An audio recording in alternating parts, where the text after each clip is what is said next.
Get a live look at Florida as Hurricane Irma hits. And, Naples on the Gulf Coast is expecting a big storm surge. And people got what we're hearing is late notice to evacuate after the path of the storm changed.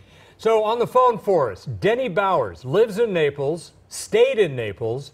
And Denny, we have to ask you, what's it look like now and how bad is it? I'm in North Naples, so I'm about 35 minutes north of Marco. I heard you guys talking about that, and it's just starting to really pick up now. I'd say we probably have gusts of 70, 80 miles an hour winds, somewhere in there, still being a little bit further away from the eye, but the rain's definitely picked up, as your weather girl was talking about. So, yeah, things are starting to get a little bit more real.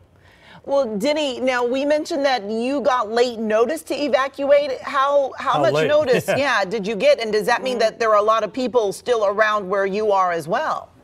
It's tricky, living down here, and especially as far south as we are, because 3 days, 4 days prior to, it was going to hit the East Coast, and we weren't going to get the brunt of it. And then it shifted gears and switched over. So at any time, it can shift back and forth, and just a 40 or 50 mile swing can make or break basically what you have. And then it's also getting back into town. So if you were to evacuate, they basically said about 48 hours ago that you need to get out now or stay and prepare yourself. So there are some areas of mandatory evacuations where they think the storm surge is going to be more severe, and I'm a little bit outside of that. So we decided to stay and ride it out. Well, Denny, that has to do with elevation as far as the storm surge, but you still can't be, you're still defenseless against the winds. So if I can ask you, what made you decide to stay? You could have left.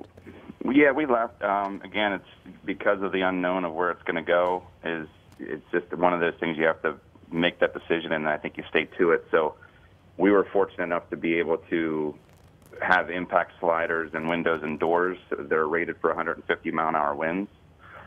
We renovated our house about 4 years ago, so we felt confident with the construction and the stability of the home. And being inland a little bit further, we felt that we could stay and be safe, and then obviously be here to help as things happen. So you're in a house. You're not in an apartment building.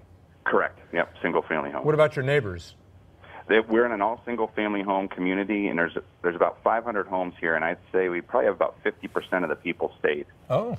But can I ask you, Denny, now that the storm is getting a little closer, any regrets about staying? It's nerve-wracking. I would lie to you if I said it wasn't. So, and the fact that she's coming so slow, it's just a big waiting game. So there's a lot of anticipation and anxiety that comes along with that. So you always are going to second guess yourself a little bit for sure, but hopefully if she stays down at a 3 or under, and when she hits us, and we'll go from there, I guess. Well, we hope you have snacks. Get out the board games because you have a long wait. We will. I appreciate it. Thank you. All right, Denny Bowers, thank you so much for joining us on the phone from Naples, Florida this morning.